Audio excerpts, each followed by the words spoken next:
And Jonny మాస్టర్తో కూడా మీకు అంటే క్లాష్ ఏం రాలేదు, ఒకసారి వాళ్ళ గురువుని వాడు అన్నందుకు మీరు? అవును, జానీ నన్ను మాస్టర్ గారు అని పిలిచేవారు.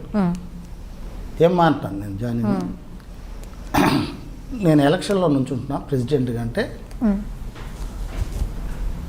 జానీ మాస్టర్ గురువు గారు ప్రకాష్ అంటే మాస్టర్ అంటూ ఉంటారు. వాళ్ళు విద్య నేర్పించారా అంటే నాకు అది జానీ ఎక్కడో నేర్చుకొని వచ్చాడు పాపం. కాకపోతే ఎప్పుడు ప్రకాష్తోనే ఉండేవాడు. సో ఆ ప్రకాష్ని నేను అడిగేవాడిని, యూనియన్ భ్రష్టు పట్టిపోతుంది ఇన్ని మాట్లాడితే ప్రెసిడెంట్కి నువ్వు నుంచో అంటే నాకు ఇంట్రెస్ట్ లేదన్నాడు. నేను ఏ పదవిలో నుంచోను, నాకు ఇష్టం ఉండదు. ఆయన నుంచోమంటే నుంచోలేదు. ప్రకాష్ నా మాట విను అంటే రాకీ ఇంకొకసారి ఈ మాట మాట్లాడితే కరెక్ట్ కాదు అన్నాడు. ఆపేసి నా వారానికి జానీ మాస్టర్ ఫోన్ చేసి గురుగారు వస్తున్నాను, ఇంటికి వస్తున్నాను దా అన్న. పాల్ మాస్టర్ని కూడా రమ్మన్నాను, జానీ వస్తున్నాడు రాయా. నాకు పాల్ మాస్టర్ బాగా ఫ్రెండ్, మన డ్యాన్స్ మాస్టర్లో మేమిద్దరు మంచి ఫ్రెండ్స్. వచ్చాడు. వచ్చిన తర్వాత జానీ చెప్తా వస్తే జానీ మాట ఇస్తున్నానని చెయ్యేశారు. నువ్వు ప్రెసిడెంట్గా అనొచ్చు, ప్రకాష్ నా బెస్ట్ ఫ్రెండ్, కానీ ప్రకాష్ మాట వద్దు అన్నాడు కనుక నేను నీకు మాట ఇస్తున్నాను, ఎలక్షన్లో నుంచో ప్రచారం చేయన్న. అలా మాటల్లో జానీకి ఆనందం వేసి వాడేంది మాట్లాడు ప్రకాష్ గాడు అన్నాడు. ఫాట్ మన వచ్చాడు, పాలు పడుకో అన్నాడు. లెగయా అన్నాడు. ఏంటి వాళ్ళ గురువుని రే అంటాడు అని షర్ట్ పట్టుకున్నాడు. అంటే ఇంకోసారి తాట తీస్తాడు. మీ గురువు నా ఫ్రెండు, ఇక్కడ మాట తప్పాడు, మీ గురువు మళ్ళీ ప్రెసిడెంట్గా నుంచున్నాడు. ప్రెసిడెంట్గా ప్రకాష్ కూడా మళ్ళీ నామినేషన్ వేసాడు. వేయనన్నవాడు వేసావు, జానీని వేయి అన్నాను. ఇంకా వేయలేదు, వేస్తున్నాడు. సో నేను జానీకే సపోర్ట్ చేస్తున్నాను. పాల్ మాస్టర్ పెద్దోడా, నేను ప్రకాష్ గారికి సపోర్ట్ చేస్తాను. సో మీరు ఒకటిగా ఉండండి పాల్, నేను జానీకి మాట ఇచ్చాను, జానీతోనే ఉంటాను నేను. అది ఆనందం ఎక్కువైపో వాడేంది బచ్చాగడ్డ మాస్టర్ ప్రకాష్ గారు అన్నాడు. దానికి కొట్టేశాను. పాల్ లేదు, షాక్ అయ్యాడు. ఏమన్నారు నువ్వు, ఏమన్నావు పెద్దవాడు అంటే అన్న నేనేమంటే ప్రకాష్, అరే నీ గురువే కదా, రాకి శత్రువునైనా నువ్వు తిట్టినా ఒప్పుకోడు, మేమందరం ఫ్రెండ్స్, నీకోసం పెద్దోడు ఒంటరిగా వచ్చేసి నీకోసం సపోర్ట్ చేస్తానంటే నువ్వు అలా అనకూడదంటే వెళ్ళిపోయి జానీ రెండో రోజు ఫోన్ చేసి మాస్టర్ గారు సారీ క్షమించండి అన్నారు. చెప్పు జానీ అన్న, చెప్పు నాన్న తండ్రి అంటారు, నన్ను క్షమించండి నేను ఇంటికి వస్తున్నాను ఇప్పుడు రానా నాన్న. వచ్చాడు, వచ్చి ఎప్పుడు కౌగిలించుకొని మిమ్మల్ని బాబాయ్ అని పిలుస్తాను. ఏనా నాన్న, లేదు మా నాన్న చనిపోయాడు, మా నాన్న ప్లేస్లో మిమ్మల్ని చూస్తున్నాను అన్నాడు. చాలా ఆనందం వేసింది. తర్వాత ఒకరోజు ఇంకా అది చంప మీద కొట్టిన దానికి నన్ను ప్రేమిస్తున్నాడు. అంటే ఎందుకు కొట్టాను, ఓహో తను అర్థం చేసుకున్నాడు ఆ బిడ్డ. సో అక్కడ నుంచి ఒకరోజు పానీపూరి సినిమా షూటింగ్ జరుగుతుంటే బాబాయ్ రంజాన్కి మీరు పిన్ని పిల్లలు అందరూ మన ఇంటికి భోజనానికి రావాలని వస్తానన్నాడు.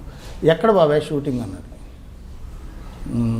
ఏదో మాల్లో జరుగుతుంది, సాంగ్ జరుగుతుంది, అక్కడికి వచ్చాడు. కూర్చున్నాడు కాసేపు. మధ్యాహ్నం బ్రేక్, భోజనం టైం, భోంచేద్దాం రా అన్న. కాదు బాబాయ్ మీరు రాండి అనేసి ఆ షో పెద్ద కాంప్లెక్స్ అది,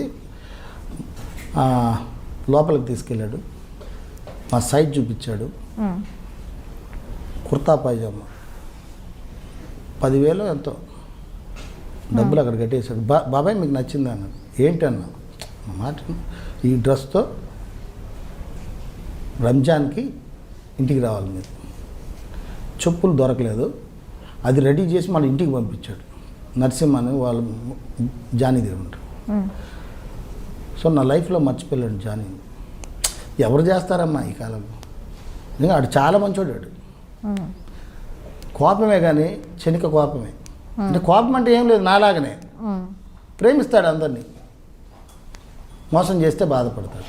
నేనా లెఫ్ట్ అండ్ రైట్ ఆడేస్తాను, ఆ బిడ్డ కొంచెం ఓపిక పడతాడు. అట్లా జాని నాకు బట్టలు పెట్టి చెప్పులు, కిరు చెప్పులు కొనిచ్చి పంపించి ఆ డ్రెస్ వేసుకొని నేను రంజాన్ రోజు వాళ్ళ ఇంటికి వెళ్ళి వాళ్ళ అమ్మ పాదాలు మొక్కితే మొక్కద్దు అంటాడు. జాని మొక్కడు అంటే ముస్లిమ్స్లో వాళ్ళకు ఒక సాంప్రదాయం ఉంటుంది. సో లేదు జాని నువ్వు వద్దు, ఏం మాట్లాడతావు అంటే వద్దు మాస్టర్ గారు, నేను పాదాభివందనాలు చేసుకుని భోజనం కాడ జాని నాతో కూర్చొని నాకు వడ్డించి, అది నా లైఫ్లో మర్చిపోను. జానీలో ఆ గొప్పతనం చూశాను. నేను జానీకి డ్యాన్స్ నేర్పలేదు, నా దగ్గర డ్యాన్సర్గా చేశాడు. చెప్తాడు అప్పుడప్పుడు, నాకు అన్నం లేదు గురువుగారు, అన్నం లేని టైంలో మీ దగ్గరికి వచ్చి నుంచుంటే ఎవర్రా ఈ కుర్రాడని చెప్పి సాంగ్లు వేస్తే ఆ సాంగ్ డబ్బులతో నేను రెంట్ కట్టుకొని అన్నం తిన్నాను. చాలు, నాకు అది చాలు. అంతే. అది జానికి. ఇప్పుడు నేను ఏదైనా నాకు బాధ, ఎక్కువ బాధ వచ్చింది అనుకో, ఏడుపు వస్తుందంటే జానికి ఫోన్ చేస్తాను. ఏమన్నా జానీ అంటే గురుగారు ఎలా ఉన్నావు ఏంటి, జానీతో షేర్ చేసుకుంటాను. ఎందుకు ఆ బిడ్డ అంటే ఇక మిగతా బిడ్డలకి షేర్ చేసుకోలేను అంటే సత్యగారికి ఫోన్ చేస్తే బెబ్బెబ్బే అట్టాడు పెట్టేస్తాడు. గురుగారు మళ్ళీ చేస్తాను అంటాడు. ఓహో ఏంట్రా నాయన. ఇక శేఖర్కి ఫోన్ చేస్తే కట్ చేస్తాడు, వద్దు. ఒకసారి బాధ ఎక్కువైనప్పుడు చాలామందికి ఫోన్ చేస్తుంటాను. మా గురువు గారికి అమ్మా నాన్న గుర్తొచ్చినప్పుడు అది నాకు ప్రేమ ఎక్కువైపోద్ది. అట్లా జానీ మంచి హృదయం గల బిడ్డ జానీ కూడా. So finally I think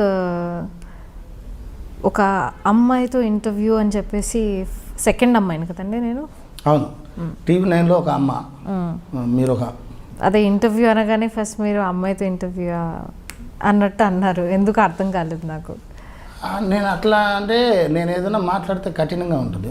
TV 9లో ఆ బిడ్డతో మాట్లాడే వాళ్ళు కంగు తినేశారు అంటే ఆ బిడ్డ తప్పు, ప్రభాస్ని బూతులు తిట్టారు అనేది. అలా నేను అందుకు మీకు ఇంటర్వ్యూ ఇవ్వాలంటే లేడీస్తో ఏదైనా మాట్లాడినప్పుడు ఒళ్ళు దగ్గర పెట్టుకోవాలి. నేను ఒళ్ళు దగ్గరే పెట్టుకుంటా, మాట ఇమ్మీడియట్గా ఏదైనా చెప్పాలంటే చెప్పేస్తున్నా. అందువల్ల అమ్మ ఆడబిడ్డ కదా, మీరు నన్ను ఏం అడగాలనుకుంటున్నారు, శేఖర్ గురించి ఏం అడగకూడదు అని కూడా అడిగాను. లేదండి శేఖర్ మాస్టర్ గారు మా ఐ డ్రీమ్లో చేశారు కనుక కొన్ని విషయాలు అడుగుతామని అన్నారు. అంతేగాని ఇంకెక్కువ అడగకూడదని కూడా చెప్పాను. ఎందుకంటే ఆడబిడ్డతో నేను ఇంటర్వ్యూ ఇది సెకండ్ టైం. సో మీతో మాట్లాడేటప్పుడు నేను నీ తండ్రి లాంటి వాడని కూడా అన్నాను నేను ఫోన్లో నిన్న రాత్రి, గుర్తుందా? సో మీ ఇంటర్వ్యూలు నేను చూశాను, అల్లు అర్జున్ వాళ్ళ తమ్ముడు గారితో తీసుకున్నారు. చూసి వీళ్ళేదో గ్లామర్గా కనపడుతున్నారు, నేనేమో పక్క మాసు, ఏమన్నా అంటే భయపడతారేమో అనుకున్నా. ఏం లేదు, చాలా బాగా మాట్లాడావు, మంచి లౌకికం ఉంది, సమయస్ఫూర్తి ఉంది, మంచి ఫ్యూచర్ ఉంది తల్లి నీకు. నాతో ఎంతవరకు మాట్లాడాలో అంతవరకు మాట్లాడారు, చాలా సంతోషం. అందుకే నేను ఆడబిడ్డతో మాట్లాడేటప్పుడు కొంచెం ఉండాలి కదా, భయం ఉండాలి కదా. Thank you so much master. And specially పిలవగానే నాకు కొంచెం భయం వేసింది, వస్తారో రారో అని చెప్పేసి, కానీ వచ్చారు. 2 డేస్లోనే మీ నిర్ణయం చెప్పారు. Thank you so much. నేను మాట ఇస్తే నేను ఒకటే చెప్తాను, ఏదైనా మాట ఇస్తే చాలా కరెక్ట్గా ఉంటాను. నన్ను చంపాలంటే కూడా ఒకటే చెప్తా. చాలామంది ఫోన్లు చేస్తారు, రే నిన్ను చంపుతావు నా కొడక. రా బ్రదర్, పలానా ఫ్లాట్లో ఉంటాను నేను చెప్తాను. భయం ఎందుకు, భయపడాల్సిన అవసరం అలా. నేను మాట కట్టుబడి ఉంటా. నన్ను ఎవడన్నా పొడిస్తే వెనకొచ్చి పొడిచాడు అనుకో, చాలా బాధపడతాను. ఆ పొడిచినోడు ఎవరో చూడాలని కోరిక, చచ్చిపోతున్నానని తెలుసు. ఆ కొన ఊపిరి పోయేటప్పుడు కూడా ఎవడు నన్ను పొడిచింది వాడిని చూడాలి. వీడా నన్ను పొడిచింది, ఏరా నువ్వు కూడా ఇట్లా చేసావా. అదే ఎదురుగా వచ్చి పొడిచాడు అనుకో, తెలిసిపోయింది, హ్యాపీగా వెళ్ళిపోతాను. అలా మీకు మాట ఇచ్చాను, ఆ మాట కట్టుబడాను. నాకు వెహికల్ లేకపోయినా రోడ్లో నడిచి వచ్చేస్తాను. అంత పిచ్చోడిని, మాటకి కట్టుబడాలి. డబ్బుల విషయంలో ఓసారి రూమ్ రెంట్ కట్టగా ఓనర్స్కి ఇట్లా అంటాను నేను, ప్లీజ్ అండి. అయ్యో మాట కట్టుబడలేను, ఎందుకంటే డబ్బు మాదర్ చేయొద్దు. అక్కడ ఒక చోట, అందుకే ఈ మధ్య కొంచెం ఆలోచిస్తున్న బోరబండ ఇల్లు మళ్ళీ నీట్ చేసి స్టూడియో పెట్టుకుందాం, కొంచెం చూద్దాం, ఒక కారు కొనుక్కుందాం.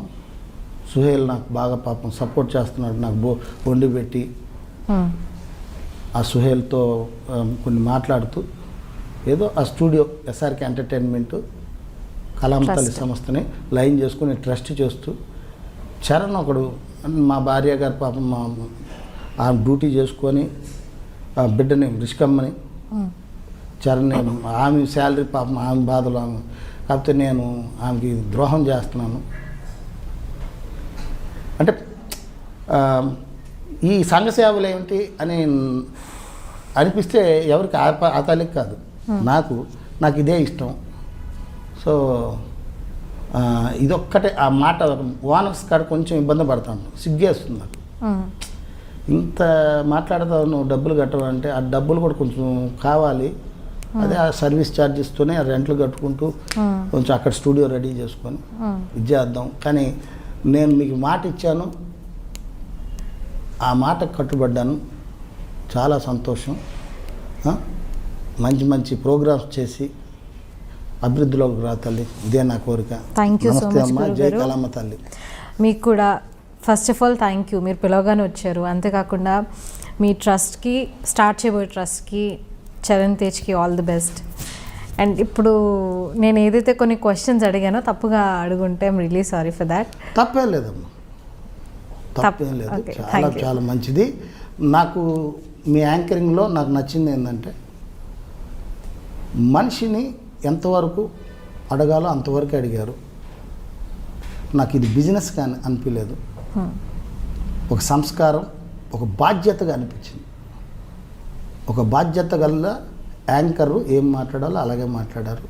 మీ ఐ డ్రీమ్ కూడా నేను కోరుకునేది ఏంటంటే ఒక మంచి మంచి ప్రోగ్రామ్స్ మీ ద్వారా చేయించుకుంటాను. టిఎన్ఆర్ గారు కూడా చాలా లౌకికంగా మాట్లాడతారు, అన్నీ చూస్తూ ఉంటాను ఐ డ్రీమ్ది. సో మంచి ఛానల్ ఇది, ఐ డ్రీమ్ ఛానల్. నాకు చాలామంది కూడా పెట్టారు ఐ డ్రీమ్లో రాకేష్ మాస్టర్ ఇంటర్వ్యూ తీసుకుంటే బాగుంటుందనేసి. సో నాకు ఇంకొక కోరిక ఉంది, మీ ఐ డ్రీమ్ ద్వారా అడగచ్చా? షూర్ అడగండి. నాకు ఏబిఎన్ రాధాకృష్ణ గారు అంటే నాకు గురువు లాంటి వారు, నాకు ఇష్టం. ఆయన ఎవరో నేను ఒకసారి నైట్ టైం బాగా మెంటల్గా బాధతో ఉంటే ఆయన ఛానల్లో ఆ ఇంటర్వ్యూ ఇస్తే చూస్తాను, ఓపెన్ హార్ట్ విత్ ఆర్కే. ఆయనతో ఇంటర్వ్యూ తీసుకోవాలని కోరిక. ఈ ఇంటర్వ్యూ ఆయనకి ఇద్దాము అని కాదు, ఆయన ఎప్పుడైనా పిలుస్తాడేమో అనే తపన ఉండింది.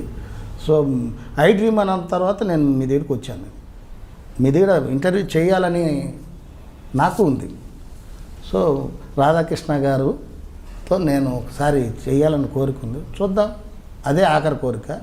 ఇకంతా నా ట్రస్ట్ నేను చేసుకుంటూ వెళ్ళడం.